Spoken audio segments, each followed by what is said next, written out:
Welcome student, आपके अपने परिवार एग्जाम गुरुजी भाई अरविंद सर चैनल में स्वागत है। आप हमारे साथ जुड़े हैं तो आपको पता ही होगा कि आपको हर टाइप के प्रश्न सबसे इजी तरीके से अगर कहीं पर पढ़ाया जा रहा है तो वो है चैनल एग्जाम गुरुजी भाई अरविंद सर। देखिए, मैं प्रोजेक्टर पे तो नहीं पढ़ा पा रहा हूँ क्योंकि मेरे पास इतना टाइम नहीं है और मैं स्क्रीन पे पढ़ाता हूँ, लेकिन हर प्रश्न को लेकर आता हूँ जो परीक्षा में पूछे गए हैं और उन सभी प्रश्न को ट्रिक से कैसे करना ये मैं आपको बताता हूँ। मैथ, रीजनिंग, जीके, साइंस सभी क्लासें हमारे चैनल पे चल रही है। आप हमारे चैनल पे जाके एक चीज़ देख सकते हैं, मैंने कभी भी कोई फेक वीडियो नहीं बनाया कि ये भर्ती आ रही, वो भर्ती आ रही। भर्ती आएगी तो सबको पता ही चलेगा। बस ये है मेरा उद्देश्य कि आप हमारे साथ जुड़े हैं तो आपको अच्छा सा अच्छा कंटेंट मिले। और अगर मेरी क्लास 1 घंटे की होती तो 1 घंटे में आपको कम से कम 40 से 50 टाइप के प्रश्न भी देखने को मिलते हैं, क्योंकि कम समय में अधिक से अधिक कंटेंट मेरा वादा रहा कि मैं आपको देता रहूं और जो आपके लिए परीक्षा के लिए बिल्कुल रामबाण है वही प्रश्न मैं लेकर आऊं।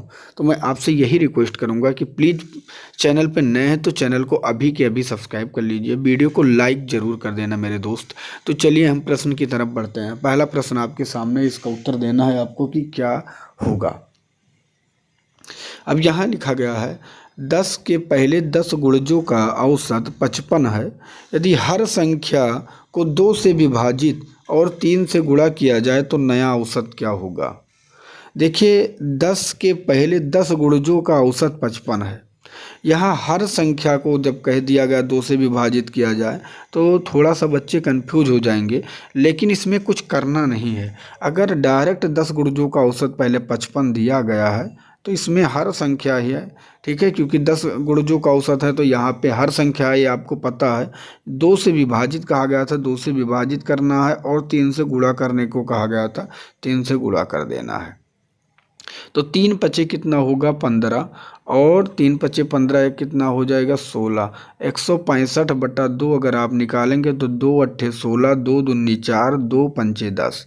82.5 इसका करेक्ट आंसर होगा, जो कि ऑप्शन ए में दिया गया है। नेक्स्ट प्रश्न आपके सामने, इसका उत्तर आपको देना है कि क्या होगा।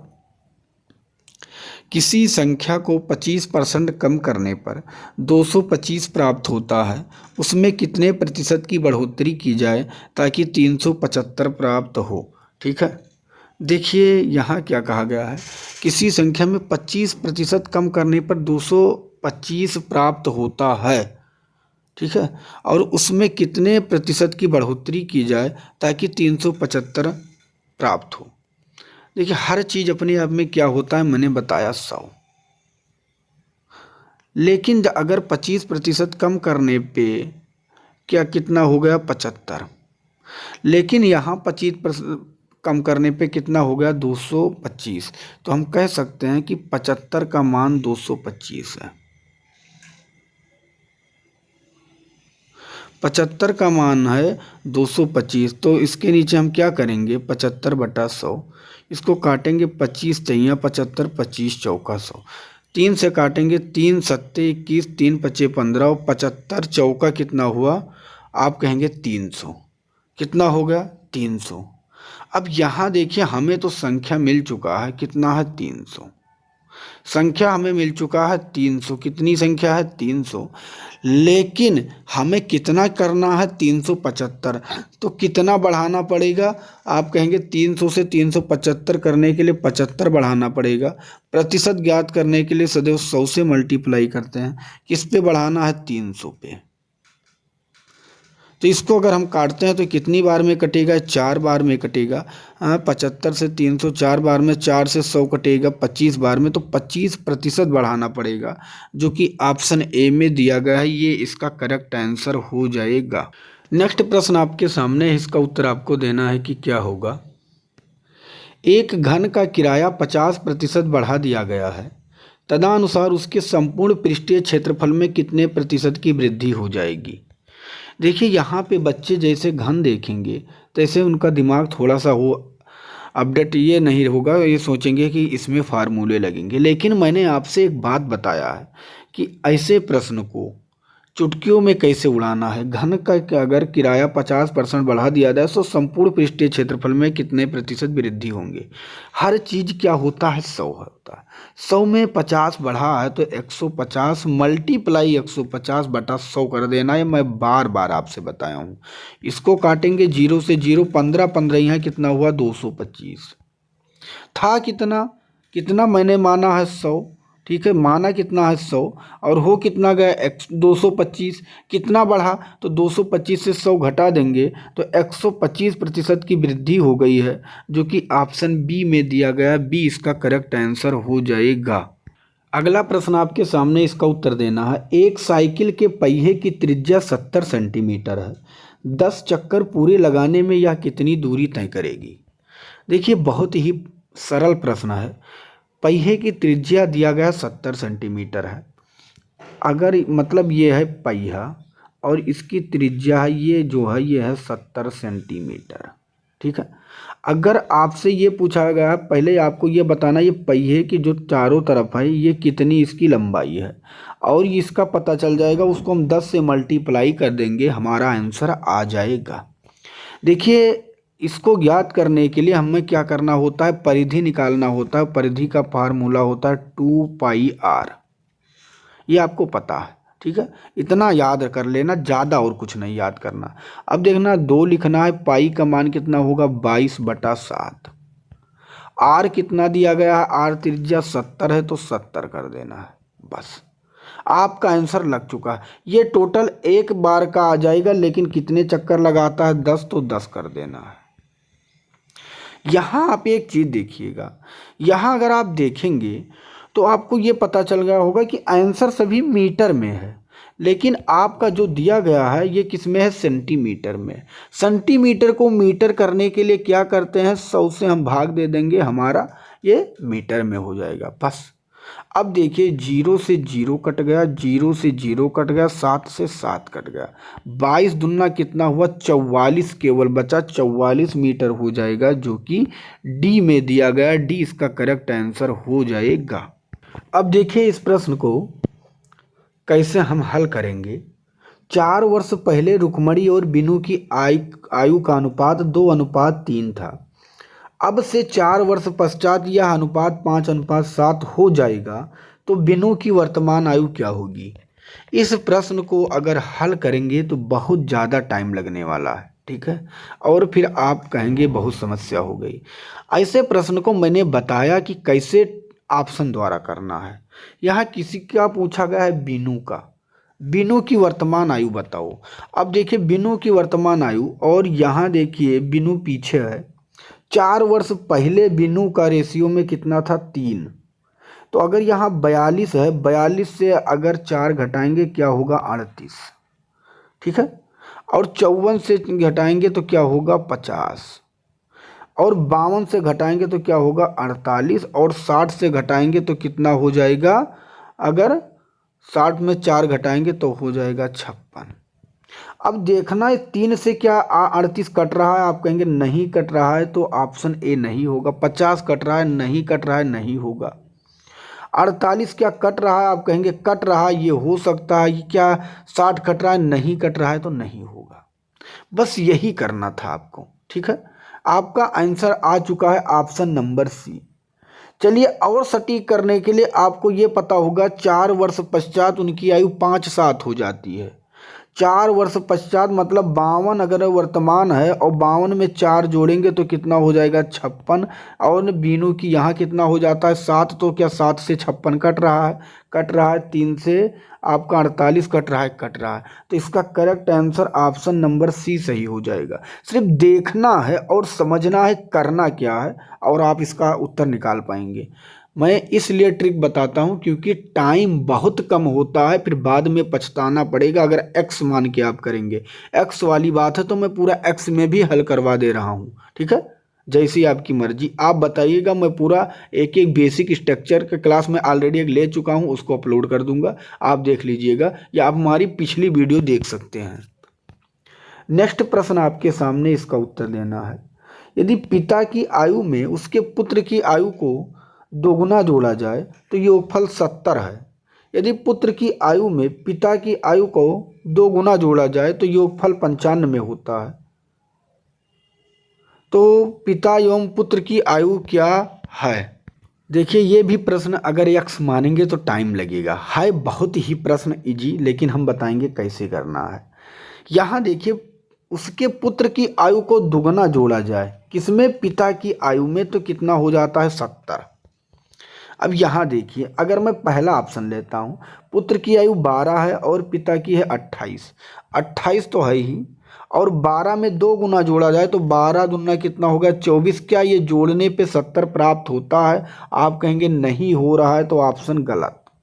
दूसरा लेंगे, ये 40 है, ठीक है, और पुत्र की आयु 15 है, उसका 2 गुना जोड़ा जाए तो 15 दूना कितना होगा? 30। क्या जोड़ने पे 70 प्राप्त होता है? जी हाँ, प्राप्त होता है, तो ऑप्शन बी हो जाएगा। लेकिन एक कंडीशन और चेक करना है, यदि पुत्र की आयु पिता की आयु का 2 गुना जोड़ा जाए। अब देखिए पुत्र की आयु कितना है? 15, और पिता की आयु 2 गुना जोड़ा जाए तो 40 है, पिता की 2 गुना कितना हो जाएगा? 80। क्या 95 प्राप्त होता है? जी प्राप्त होता है, तो इसका correct answer option number B सही हो जाएगा। अब यही प्रश्न अगर आप यक्स मानेंगे तो आपका टाइम वेस्ट होगा। जो बच्चा यूनिक तरीके से करेगा वो सिलेक्शन लेके भाग जाएगा, ये आपको ध्यान रखना है। नेक्स्ट प्रश्न आपके सामने, इसका उत्तर आपको देना है। कैलेंडर में किसी महीने 24 तारीख को गुरुवार पड़ता है, तो उस महीने के 13 तारीख को कौन सा दिन होगा? भाई देखिए 24 तारीख को गुरुवार पड़ता है, तो उसी महीने के 13 तारीख को कौन सा दिन होगा? 24 से पहले आप 13 घटाएंगे और इसे 7 से डिवाइड कर देंगे, बस इतना याद रखना, क्योंकि हर 7 दिन के बाद दिन रिपीट होता है। तो घटाने पे क्या मिला? 11, और 11 को जब आपने 7 से डिवाइड किया तो कितना बचा? 4। बस आपको 4 दिन का काम करना है। लेकिन यहाँ बच्चे बहुत बड़ी गलती कर देंगे। 24 तारीख गुरुवार पड़ता है, तो 13 तारीख को कौन सा दिन होगा? उसी महीने की 13 तारीख को, मतलब पीछे जाना है, और पीछे जाने के लिए यहाँ गुरुवार है तो पीछे चलना होगा। फिर क्या होगा? एक दिन घटाएंगे, बुधवार, उसके बाद मंगलवार, उसके बाद सोमवार, और उसके बाद रविवार। तो 4 दिन पीछे जाना है, रविवार इसका करेक्ट आंसर हो जाएगा, जो कि बी में दिया गया। और गलती बहुत लोग कर देंगे, इसको गुरुवार के बाद 4 दिन आगे बढ़ा के बृहस्पतिवार, शुक्रवार, शनिवार, रविवार, सोमवार कर देंगे, और बहुत लोग सोमवार लगा के चले आएंगे, उनका गलत हो जाएगा। तो सवाल को देखना है कि आगे चलना है कि पीछे, नहीं गलती तो होगी आपसे। तो करेक्ट आंसर बी सही हो जाएगा। देखिए मैं कोई भी प्रश्न अपने तरफ से नहीं रखा हूँ, ये वही प्रश्न है जो रिपीट हुए हैं, इसलिए मैं प्रश्न लेके आता हूँ कि आप परीक्षा में गलती ना करें। हमारे साथ आप जुड़े हैं तो आपको अच्छा सा अच्छा कंटेंट मिले, और कम समय में कैसे हल करना है ये तरीका आपको मालूम हो। नेक्स्ट प्रश्न की तरफ बढ़ते हैं। यहाँ दिया गया है, यदि 4 आदमी या 7 लड़के एक काम को 60 दिन में करते हैं, तो 8 आदमी या 7 लड़के उसी काम को कितने दिन में करेंगे? देखिए यहाँ एक पॉइंट देख लेना, या लग गया है। ऐसा प्रश्न अगर आपके सामने दिखने को पेपर में मिल जाए तो क्या करेंगे आप? ऐसे प्रश्न को सबसे आसान तरीका है, 4 आदमी या 7 लड़के हैं तो आपको रखना है 4 × 7 और × 60। टोटल मैंने ऊपर के ऊपर को मल्टीप्लाई कर लिया। अब 8 आदमी या 7 लड़के उसी काम को कितने दिन में करेंगे? ठीक है, तो जो आदमी है उसको लड़के से मल्टीप्लाई कर देना है, और जो लड़के हैं उसको आदमी से कर देना है। तो 8 सत्ते कितना हुआ? 56, और 7 चौक कितना हुआ? 28। इन दोनों को ऐड कर लेना है, ठीक है, 56 और 28। तो उसको बस नीचे रख देना है, 8 × 6 = 14, और 5 × 2 = 7, ये कितना हुआ? 8। आपका आंसर आ चुका है। ठीक है, 7 से इसको काटेंगे तो 12 बार में कटेगा, और 4 से इसको काटेंगे 3 बार में कटेगा। सब कुछ खत्म हो चुका। 3 से 60 काट देंगे, 20 आ जाएगा। डी इसका करेक्ट आंसर हो जाएगा। ज़्यादा दिमाग लगाने की ज़रूरत नहीं है, एक बार में आप इसको हल कर पाएंगे। ऐसे प्रश्न जब आप समझ लेंगे तो कलम भी उठाने की आपको ज़रूरत नहीं है। नेक्स्ट प्रश्न आपके सामने, इसका उत्तर देना है। यदि मोहन और मनोज दो बिंदुओं से एक ही समय में एक दूसरे की ओर चलना प्रारंभ करते हैं और एक दूसरे से मिलने के पश्चात वे अपनी यात्राएं क्रमशः 9 और 16 घंटे में पूर्ण करते हैं, तो मोहन तथा मनोज की गति का अनुपात क्या होगा? आपसे ये पूछा गया है। बहुत ही सरल प्रश्न है, बस इतना याद रखना, ए की गति और बी की गति बराबर होती है √b/a के बराबर, बस इतना ध्यान रखना है। अब √b/a के बराबर होता है तो √b में कितना दिया गया 16 और a में कितना दिया गया है 9। इसका निकालेंगे तो आएगा यहाँ 16 का 4, 9 का 3, 4/3 इसका करेक्ट आंसर जो कि ए में दिया गया है। आशा करता हूँ ये भी प्रश्न समझ में आ गया। तो जो बच्चे थोड़ा बहुत दिमाग लगाएंगे वो हर प्रश्न का उत्तर पाएंगे, लेकिन ऐसे टाइप प्रश्न उनके नज़रों से गुजरना चाहिए। इसीलिए मैं आपसे कहता हूँ आप हमारे साथ जुड़े रहिए, हर टाइप के प्रश्न आपको देखने को मिल जाए, क्योंकि परीक्षा में आप कहेंगे था तो बहुत सरल प्रश्न लेकिन दिमाग नहीं काम किया। इसीलिए मैं आपसे बार बार रिक्वेस्ट करता हूँ। अगला प्रश्न आपके सामने, यदि दो संख्याओं का अनुपात 5:2 हो तथा प्रत्येक संख्या में 6 बढ़ाया जाए और अनुपात 7:4 हो जाए, तब दोनों संख्याएं क्या होगी? यदि दोनों संख्याओं का योग क्या होगा? ठीक है, तो देखिए है तो बहुत इजी प्रश्न। इसको चाहें तो आप ऑप्शन द्वारा भी कर सकते हैं या चाहें आप सीधा का सीधा हल कर सकते हैं। ठीक है, 5:2 है, मानता हूँ 1 है 5 और 1 है 2, 5x है और 1 है 2x। इसमें 6 बढ़ाया जाता है तो +6 यहाँ बढ़ गया तो कितना हो जाता है 7:4, मतलब 7/4। देखिए बराबर का तिरछा गुणा होता है, सबको पता है, तो 4 से इसमें करेंगे 4×5 = 20x, 4×6 = 24 बराबर है 7×2 = 14x और +7×6 = 42। अब 20 देखिए 14x इस पार आ जाएगा तो आपको पता होगा माइनस में हो जाएगा, तो 20 से 14 निकल जाएगा तो कितना बचा 6x। ऐसे 24 उस पार चला जाएगा तो 42 से 24 माइनस हो जाएगा तो कितना आ जाएगा यहाँ 18। ठीक है, 6 से 18 को काट देंगे, कितनी बार में कट जाएगा? 6 से 18 को काटेंगे 3 बार में कट जाएगा। तो संख्या मिल चुकी है। 3 अगर x का मान मिल चुका है तो 3 को 5 से गुणा करेंगे, 3×5 = 15 और 2 से करेंगे 3×2 = 6, तो एक संख्या 15 हो चुकी, एक 6 और दोनों का योग कहा गया तो 15×6 कितना हो गई, जोड़ेंगे तो 21। 15×6 = 21 जो कि ऑप्शन ए में दिया गया, ये इसका करेक्ट आंसर हो जाएगा। आशा करता हूँ ये भी प्रश्न आपके समझ में आ गया होगा। अगला प्रश्न आपके सामने, इसका उत्तर देना है कि क्या होगा। अगला प्रश्न आपके सामने है, एक थैली में ₹1 और 50 पैसे तथा 25 पैसे वाले सिक्के 2:3:4 के अनुपात में हैं। यदि उनका मूल्य 72 हो, रुपये 72 हो, तो ₹1 वाले सिक्कों की संख्या क्या होगी? बहुत ही सरल प्रश्न। ऐसे प्रश्न को कैसे हल करेंगे? देखिए ₹1 50 पैसे 25 पैसे, सभी को आपको पैसे में कन्वर्ट करना है। 25 पैसे हैं, 50 पैसे हैं और ₹1 में कितने पैसे हो सकते हैं? आप कहेंगे 100 पैसे। ठीक है, इसको काटेंगे, 25 एकम 25, 25 दूना 50, 25 चौका 100। ₹1 का 4 रेशियो आया, 2 और 50 पैसे का 2 आया और 25 पैसे का 1 आया। बस कुछ करना नहीं था, ये रेशियो जो आया था इसको यहीं मल्टीप्लाई कर देना था, क्योंकि 2 3 4 ये था, ये 2 3 4 था। तो 4 दूनी कितना हो चुका है 8 और 2 3 कितना हो चुका है 6 और 1 चौके कितना हो चुका है 4। नया रेशियो आपको याद रखना 8 6 4 है। ₹1 का 8 है, 50 पैसे का 6 है, 25 पैसे का 4 है। टोटल कितना है देखेंगे, 8 6 14 और 14 4 18 और टोटल यहाँ रुपये कितना है 72। 72 बराबर है 18 के, तो हम 72/18 कर सकते हैं। हमसे पूछा गया था ₹1 का, तो 1 का कितना आया 8, तो 8 कर देंगे, हमारा आंसर आ जाएगा 18 चौक 72 और 4 बट्ठे 32 इसका करेक्ट आंसर 32 इसका करेक्ट आंसर जो कि ऑप्शन ए में दिया गया है।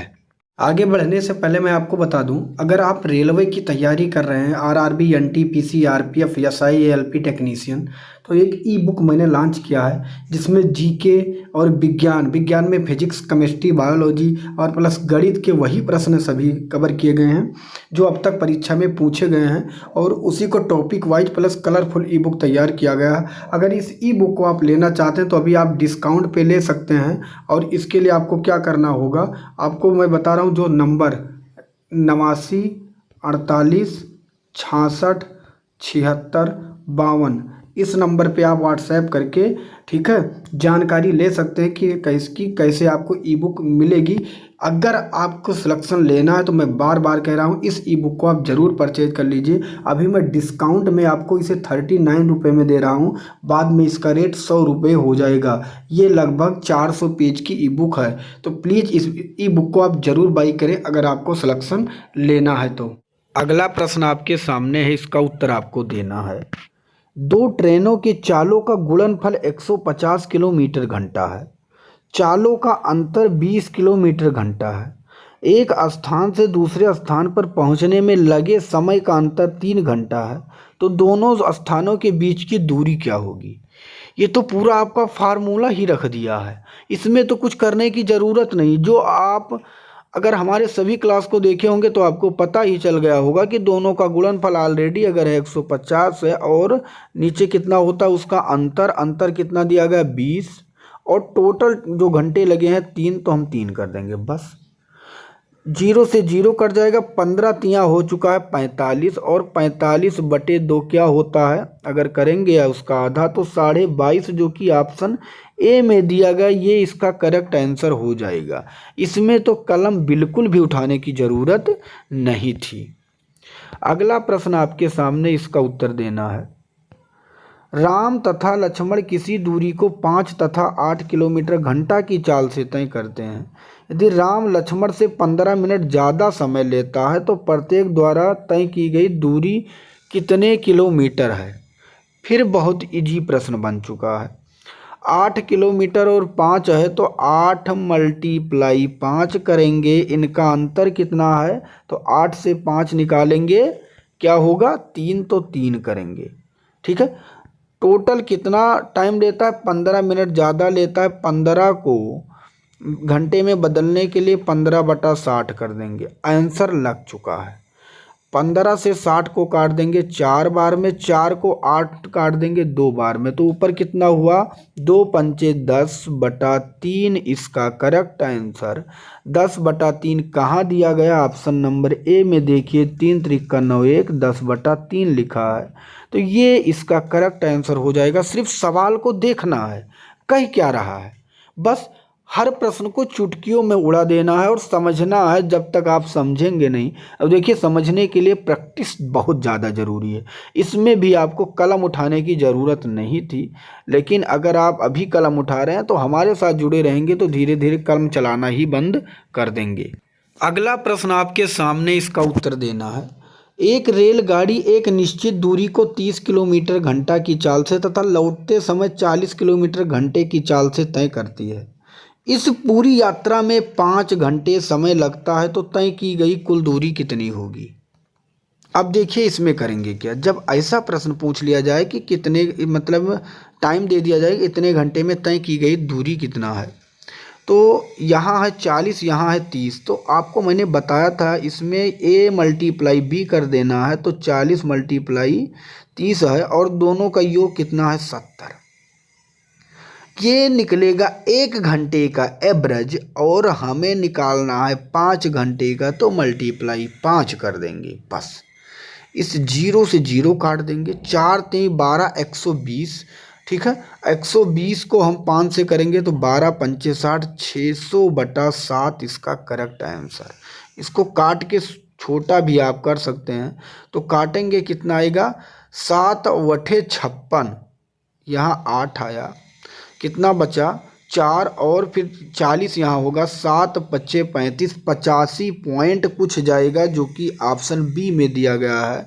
बी मतलब 85.71 किलोमीटर होगा टोटल दूरी जो कि दिया गया है। तो प्रश्न को देखना है, फिर चुटकियों में उड़ाना। एक सीढ़ी, अगला प्रश्न है, एक सीढ़ी 15 मीटर ऊंची दीवार को छूती है तथा उसका निचला सिरा जमीन से 8 मीटर दूर है, तो सीढ़ी की लंबाई क्या है? देखिए, यह निचला सिरा और यह है सीढ़ी, ठीक है। सीढ़ी 15 मीटर ऊंची दीवार को छूती है।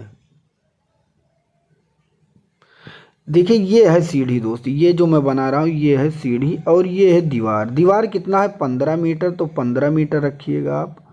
और ज़मीन कितना है? 8 मीटर, तो 8 रखिएगा। आपसे पूछा गया है जो सीढ़ी है, सीढ़ी की दूरी आपसे पूछा गया है कितना होगा।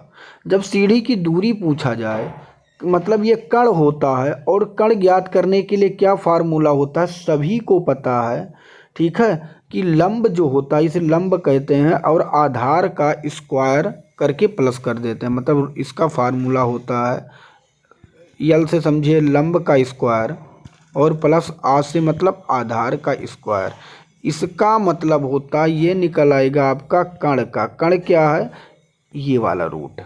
तो इसको ज्ञात कर लेंगे। 15 का, इस अगर यहाँ रखेंगे 15 का स्क्वायर प्लस 8 का स्क्वायर कितना होगा? 225, और 8 का कितना हो जाएगा? 64। 225 64 जोड़ेंगे कितना होगा? 5 4 9, 6 और 2 8, और 289। 289 किसका वर्गमूल है? आप कहेंगे 17 का, तो 17 इसका करेक्ट आंसर हो जाएगा, जो कि ए में दिया गया है। तो इतना मैंने आपसे बताया, लेकिन इसमें अगर आपको जब समझ में आ जाएगा तो करेंगे सीधा। 15 का 225, 8 का 64 जोड़ेंगे, हो जाएगा 289, 289 का हो जाएगा 17। तो जब आप समझ जाएंगे तो आप सीधा के सीधा करेंगे, तब आपको कलम उठाने की ज़रूरत नहीं होगी। ए एक काम को 70 दिन में कर सकता है, बी ए से 40% अधिक कुशल है। वही काम करने के लिए बी कितने दिन में करेगा? देखिए, यहाँ पे मैं लिखता हूँ ये और यहाँ लिखता हूँ बी। कहा गया है बी जो है ए से 40% अधिक कुशल है। ए अगर 100 करता है तो इससे अधिक कुशल है बी, तो मतलब बी कितना करेगा? 140, ठीक है। अब ये एक काम को 70 दिन में कर सकता है, ए 100 काम करता है मतलब, और 70 दिन तक करता है, तो वही काम बी कितने दिन में करेगा? तो बी को हम नीचे कितना रखा गया है? 140, तो बस यही कर देना था आपको। तो 0 से 0 कट जाएगा, 7 से 14 2 बार में, 2 से 100 कट जाएगा 50 बार में। 50 दिन में ही कंप्लीट कर देगा, जो कि ऑप्शन सी में दिया गया है। अगला प्रश्न आपके सामने है, राम के व्यय तथा बचत 5:3 के अनुपात में है। यदि उसके आय में 12% तथा व्यय में 15% की वृद्धि हो जाए तो उसके बचत में कितने प्रतिशत की वृद्धि होगी? देखिए, राम का व्यय कितना है? व्यय 5 है और बचत कितना है? 3 है। आप ये बताइए, तो वो कमाता कितना होगा? 8, क्योंकि 8 रुपये अगर वो कमाता होगा, 5 रुपये खर्च करता होगा, तो उसका बचता कितना होगा? 3।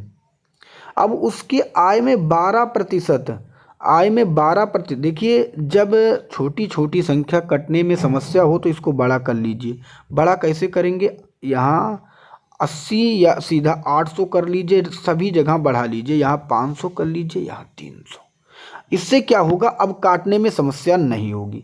आय में 12% वृद्धि होगी, तो 800 का 12% अगर निकालेंगे तो 12 8 96 होगा। अब कितना आय हो गया है? 896। तथा व्यय में 15% की वृद्धि हो गई। पहले 500 था, अब 15% और बढ़ गया, तो 15 पचे 75, मतलब अब हो गया है 575। अब देखिए, अब 896 कमा रहा हो, 575 खर्च कर रहा है, तो बचाएगा कितना? आप कहेंगे माइनस कर दीजिए। 6 से 5 जाएगा, 1 बचेगा। 9 से 7 जाएगा, 2 बचेगा। और 8 से 5 जाएगा 3 बचेगा। पहले बचा रहा था 300, अब बचा रहा है 321। तो कितना अधिक बचा रहा है? 21 अधिक बचा रहा है। प्रतिशत ज्ञात करने के लिए सदैव 100 से मल्टीप्लाई करते हैं। और किस पे बचा रहा है? पहले 300 पे बचा रहा था। तो 00 से 00 कट जाएगा। 3 से 21 को काटेंगे 7 बार में, 7% इसका करेक्ट आंसर हो जाएगा, जो कि बी में दिया गया। इससे आसान तरीका कोई नहीं बताने वाला है। आप हमारे साथ जुड़े रहेंगे, हर प्रश्न को चुटकियों में हल कर पाएंगे, ये मैं बार बार कहता हूँ। देखिए, इसका उत्तर आपको देना है कि क्या होगा। एक दुकानदार रुपये 10 में 11 केले खरीदता है और रुपये 11 में 10 केले के भाव से बेचता है, तो मुनाफे का प्रतिशत क्या होगा? देखिए, रुपये को आपको एक तरफ रखना है और वस्तु को एक तरफ रखना है। तो 10 रुपये के 11 केले खरीदा और 11 रुपये के उसने क्या किया? 10 केले बेचा, तो लाभ बताना है।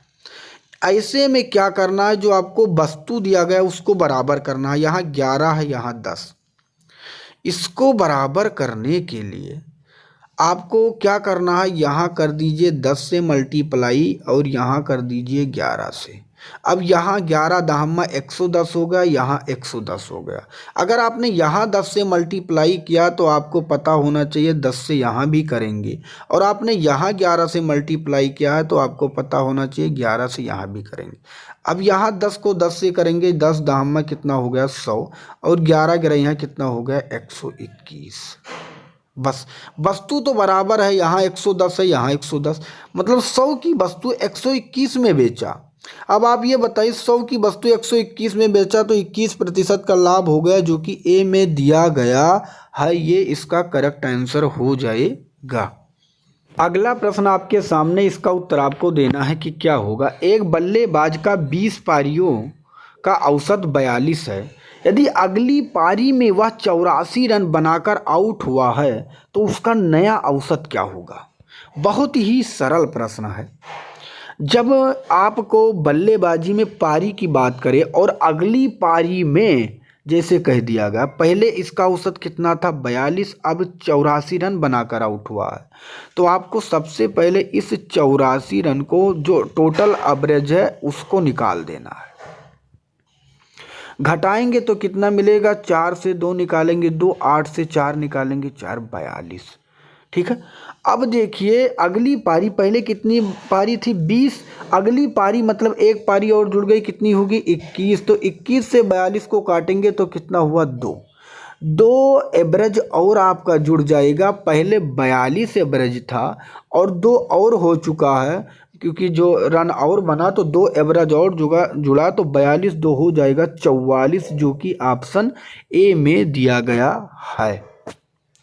नेक्स्ट प्रश्न आपके सामने, इसका उत्तर देना है।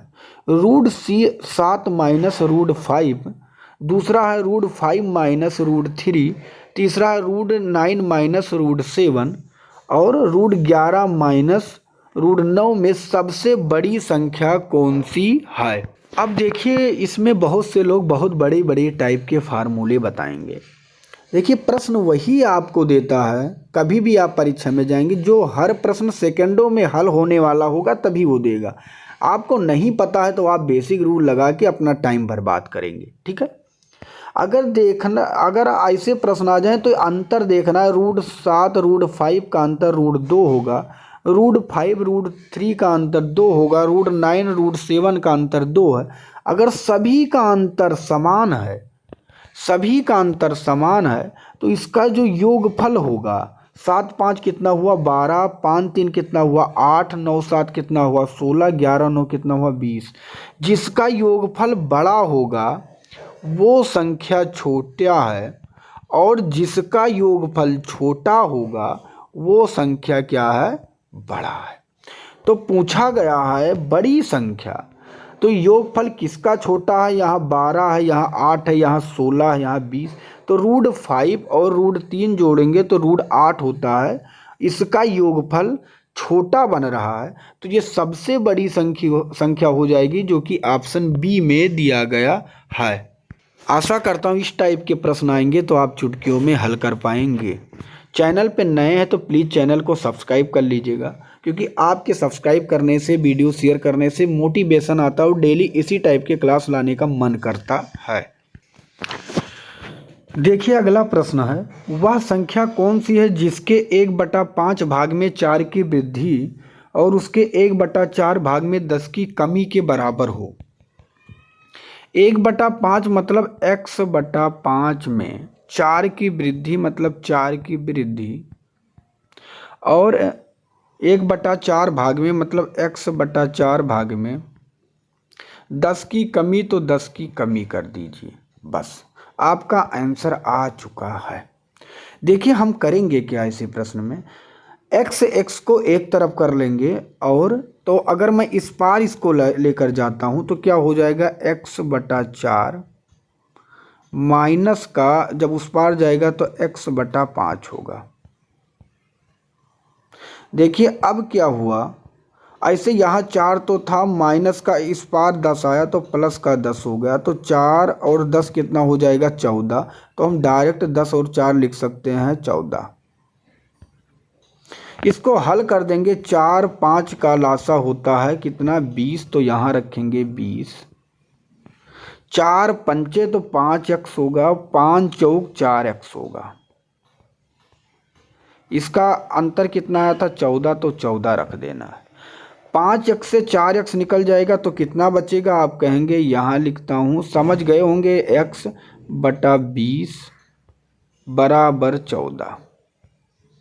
कुछ नहीं है इसके नीचे, तो x एक कम x होगा, 14 दूना 28, 280 इसका करेक्ट आंसर हो जाएगा, जो कि बी में दिया गया है। अगला प्रश्न आपके सामने, इसका उत्तर आपको देना है। एक रेलगाड़ी स्टेशन ये पर रुकती है और 2/3 यात्री उतर जाते हैं और 120 यात्री सवार हो जाते हैं। अगले स्टेशन पर आधे यात्री उतर जाते हैं और 300 यात्री सवार हो जाते हैं। अब ट्रेन पर 650 यात्री हों, तो बताइए स्टेशन ए पर रुकने से पहले ट्रेन पर कितने यात्री सवार थे। देखिए प्रश्न तो इजी बन चुका है, लेकिन हल कैसे करेंगे। 2/3 यात्री उतर जाते हैं, मतलब 2/3 का मतलब ये हुआ 3 थे जिसमें से 2 उतर गए, तो बचे कितने, 1/3। ठीक है, तो बचे कितने, 1/3 यात्री बचे। ठीक है, और 120 यात्री सवार हो जाते हैं, तो 120 सवार हो जाते हैं, तो 1/3 प्लस 120 हो गया। ठीक है, ये हुआ आपका एक पॉइंट। आगे है, अगले स्टेशन पर आधे यात्री उतर जाते हैं। आधे यात्री उतर जाते हैं तो मतलब 1/2, ठीक है, बचे, और 300 यात्री सवार हो जाते हैं, फिर प्लस के 300 यात्री सवार हो जाते हैं। अब ट्रेन पर 650 यात्री हों, ठीक है, अब ट्रेन पे कितने बचे, 650 यात्री बचे हैं। तो आपको बताना है कि ए पर रुकने से पहले ट्रेन पे कितने सवार थे। देखिए प्रश्न बिल्कुल इजी बन चुका है, ये जो मैंने रखा है, अगर ऐसे आप रखना सीख गए तो आंसर आपका आ जाएगा। अब इसको अगर उस पार आप ले के जाते हैं तो 300 क्या है, 650 से घट जाएगा, क्या बचेगा, 350, और 350 ये 1/2 जब उस पार जाएगा तो पलट जाएगा, तो क्या हो जाएगा, 2/1। तो इसको हल करने पे कितना आ गया, इसको करेंगे तो 700 आ गया। कितना आ गया, 700 आ गया। ये पूरा हल करने पे कितना आ गया, 700। अब इसको हल करना है, मान लीजिए कितना है, 700। 700 से फिर इस पार अगर वो जाएगा, ठीक है, जाएगा तो 120 घटाएंगे, 120 700 से घटाएंगे तो कितना बचेगा, आप कहेंगे बच जाएगा हमारा 580। 580, देखिए हमारे पास स्पेस नहीं है इसलिए मैं बताता हूँ, 580, और 1/3 उस पार पलट जाएगा तो क्या हो जाएगा, 3/1। तो 580 तिहाइयाँ अगर कर देंगे, यही हमारा आंसर हो जाएगा। 3 0 0, 3 8 24 के 4, 3 5 15 और 1740 इसका करेक्ट आंसर, जो कि ऑप्शन सी में दिया गया है। अगला प्रश्न आपके सामने, इसका उत्तर आपको देना है। ये और भी किसी कार्य को क्रमशः 20 दिन और 12 दिन में कर सकते हैं। ये ने अकेले कार्य प्रारंभ किया, तत्पश्चात 4 दिन बाद भी सम्मिलित हुआ और कार्य पूरा होने तक दोनों ने मिलकर कार्य किया, तो कार्य कुल कितने दिन चला। अब देखिए ये 20 दिन में किया है और बी 12 दिन में। टोटल काम अगर हम देखते हैं तो 12-20 का लासा ले लीजिए। 12-20 का लासा जो होगा आपका 60 होगा, तो 20-23 60, 12-5 60। मतलब क्या हुआ कि ये एक दिन में 3 काम करता है, बी एक दिन में 5 काम करता है। ये ने अकेले कार्य प्रारंभ किया, तत्पश्चात 4 दिन बाद बी सम्मिलित हुआ। देखिए अगर ये 4 दिन तक पहले काम किया तो एक दिन में 3 काम करता है, और 4 दिन लगातार काम किया तो 3 चौक 12 काम तो हो चुका है। काम कितना था 60 में से 4 काम हो चुका है, और सॉरी दोस्त 12 काम हो चुका है, तो 60 से 12 निकल जाएगा और कितना बचेगा, आप अगर घटाएंगे तो बच जाएगा 48 काम। अब ये बी सम्मिलित हुआ तो कार्य पूरा होने तक दोनों ने मिलकर कार्य किया, तो कार्य कुल कितने दिन चला। देखिए अब दोनों काम करने लगे हैं, अब ये 3 काम करता है और बी 5, तो 3 5 कितना हुआ 8 काम अब होने लगा। अब ये दोनों मिलकर तो 6 दिन काम करेंगे, लेकिन कार्य पूरा कितने दिन में हुआ, तो 4 दिन पहले ये कर चुका है और दोनों ने मिलकर 6 दिन किया, तो 6 4 कितना हुआ 10 दिन में टोटल काम पूरा हो गया। अगर ये पूछा जाता आपसे केवल, ठीक है, 10 दिन में टोटल काम पूरा हो गया। अगर ये पूछा जाता कि बी केवल कितने दिन काम किया है, तो बी ने केवल 6 दिन काम किया है। तो चाहे जो पूछा जाएगा आप इसका आंसर निकाल पाएंगे। नेक्स्ट प्रश्न आपके सामने, इसका उत्तर आपको देना है। 25 एक व्यक्ति रुपये 25 में खिलौने खरीद कर रुपये 30 में बेच दिया, उसे कितने प्रतिशत का लाभ हुआ। अब भाई 25 में आपने खरीदा, 30 में बेचा, तो 5 रुपये का लाभ हुआ। प्रतिशत ज्ञात करने के लिए 100 से मल्टीप्लाई करेंगे, जितने पे खरीदा उसी पे लाभ होता है। 5 से 25 को काटेंगे 5 बार में, 5 से 100 को काटेंगे 20 बार में, तो 20% इसका करेक्ट आंसर हो जाएगा। अगला प्रश्न आपके सामने, इसका उत्तर आपको देना है। एक दुकानदार 10% लाभ लेकर चावल बेचता है एवं वह जिस बटखरे का प्रयोग करता है उसका भार 20% कम है, तो कुल प्रतिशत लाभ ज्ञात करें। देखिए 10% लाभ लेता है और 20% जो कम बांट का प्रयोग करता है, ये भी लाभ में ही जाता है, क्योंकि वो दुकानदार इसका लाभ कमा लेता है। तो टोटल वो कितना लेता है, 10 ये और 20 ये 30% का। और प्रतिशत ज्ञात करने के लिए सदैव 100 से मल्टीप्लाई करते हैं। और भार होता है हर चीज़, मैंने आपसे क्या बताया 100 होता है, और 20% मान लीजिए कम प्रयोग करता है, तो भार कितना हो गया 80। बस यही कर देना था, आपका आंसर आ जाता। 0 से या सीधा सीधा काटिए, 20 पंचे 100, 20 चौक 80, 3 पचे कितना हुआ 15, 150 बटा 4 इसका करेक्ट आंसर। इसको काट देंगे तो होगा, इसको अगर हम काटते हैं तो होगा 4 3 12, 4 7 28 और 4 पंचे 20। 37.5% का टोटल लाभ लेता है, जो कि ऑप्शन ए में दिया गया है। आशा करता हूँ ये भी प्रश्न समझ में आ गया होगा। अगला प्रश्न आपके सामने, इसका उत्तर देना है। 2 पात्र ए तथा बी 2:3 तथा 4:3 के अनुपात में अम्ल तथा जल मिश्रित है।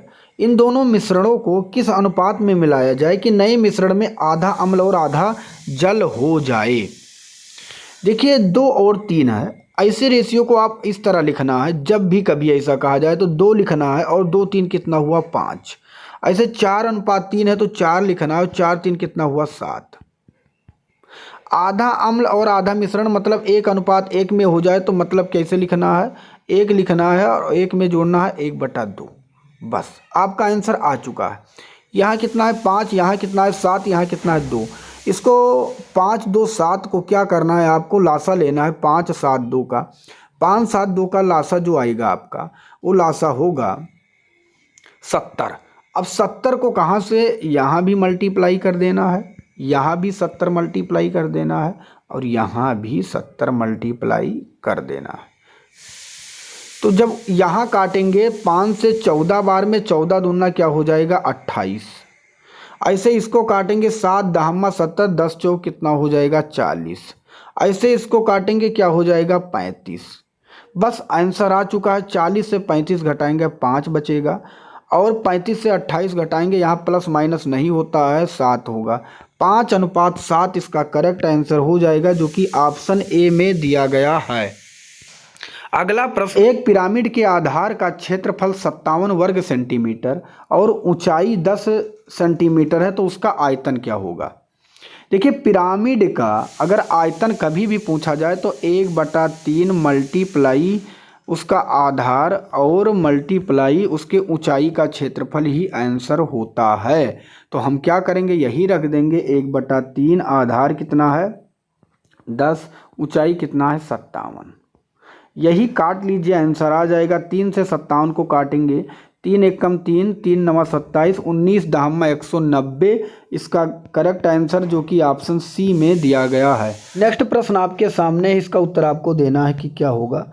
यदि 4000 रूट 4096 बराबर 64 है तो यहाँ पे रूट 40.96 रूट 0.0496 इस टाइप के प्रश्न दिए गए हैं, तो इसका उत्तर क्या होगा। देखिए 4096 का मान कितना है 64, तो इसका कितना होगा हमें पता है कि तब एक अगर 2 के बाद दशमलव लगा है तो हमें 1 के बाद दशमलव लगा देना है, मतलब 6.4 कर देना है, फिर प्लस करना है। अब यहाँ 4 के बाद अगर दशमलव लगा है तो मुझे 2 के बाद दशमलव लगाना, मतलब पॉइंट करना है, और फिर दशमलव के बाद 64 लिखना है, 2 के बाद लगा देना है, फिर प्लस कर देना है। यहाँ आप देखेंगे 6 के बाद लगा है तो 6 का मतलब हुआ हमें 3 के बाद दशमलव लगाना है, तो 4 6 और यहाँ 0 के बाद यहाँ पॉइंट लगा देना है। ऐसे प्लस करेंगे, आगे दिया गया है ये 4 8 के बाद अगर दशमलव लगा है, 8 के बाद अगर दशमलव लगा है तो आपको ये पता होना 4 संख्या के बाद दशमलव लग जाएगा, मतलब 6 4 तो रहेगा लेकिन आगे 00, तो ये इसका हो जाएगा। इसी को जोड़ देना है, आपका आंसर आ जाएगा। ठीक है, अब जोड़ेंगे कैसे, यहाँ देखिएगा 6.4 है तो 6.4 करेंगे, पॉइंट की जगह पे पॉइंट रखेंगे, पॉइंट यहाँ है, फिर 6 4 है, फिर 6 4 रखेंगे, फिर पॉइंट के पॉइंट जगह रखेंगे, 0 6 4 है, 0 6 4 रखेंगे, फिर 0 0 6 4 है, बस आंसर आपका आ चुका है। 4 ये हो गया और 6 4 10 हो गया, 6 4 10 1 11 हो गया, 6 4 10 और 11 और 6 7, कितना आ चुका है 7.1104 इसका करेक्ट आंसर जो कि ऑप्शन सी में दिया गया है। अगला प्रश्न आपके सामने, इसका उत्तर आपको देना है। 1/15 प्लस 1/35 प्लस 1/63 ऐसे करते हुए 1/43 का मान ज्ञात करना है। देखिए ऐसे प्रश्न को आप तोड़ लीजिए, 15 को तोड़ लीजिए 3 × 5 में, ठीक है, 35 को तोड़ लीजिए 5 × 7 में, ऐसे इसको तोड़ेंगे तो ये होगा 7 × 9 में, ये 9 × 11 में, और ये हो जाएगा 11 × 13 में। अगर जब तोड़ने के बाद फर्स्ट को उठाना है, यहाँ है 3 और ऊपर वाले को लेना है 1/3, क्या लेना है 1/3, और लास्ट को उठाना है 1/13। इसको हल कर लेना है, इसके बीच का अंतर 3 5 5 7 सभी का अंतर बीच का कितना था 2 का, तो 1/2 हल करने के बाद गुणा कर लेना है, आपका आंसर आ जाएगा। तो 3 13 का लासा हुआ 39, 3 से काटेंगे 13 बार में और फिर इसको काटेंगे 3 बार में, 1/2 यहाँ है। 13 से 3 निकालेंगे, मैं इधर लिख लेता हूँ, 13 से 3 निकालूंगा 10 बचा, 10/39 मल्टीप्लाई 1/2, तो अब इसको काट लीजिए, 2 से 10 को काटेंगे 5 बार में, 5/39 इसका करेक्ट आंसर हो जाएगा, 5/39 जो कि ऑप्शन ए में दिया गया है। तो आशा करता हूँ ये क्लास आपको पसंद आया होगा। ये था आज का लास्ट प्रश्न। मिलूंगा एक दूसरे नेक्स्ट वीडियो में, तब तक के लिए जय हिंद, जय भारत, वंदे मातरम।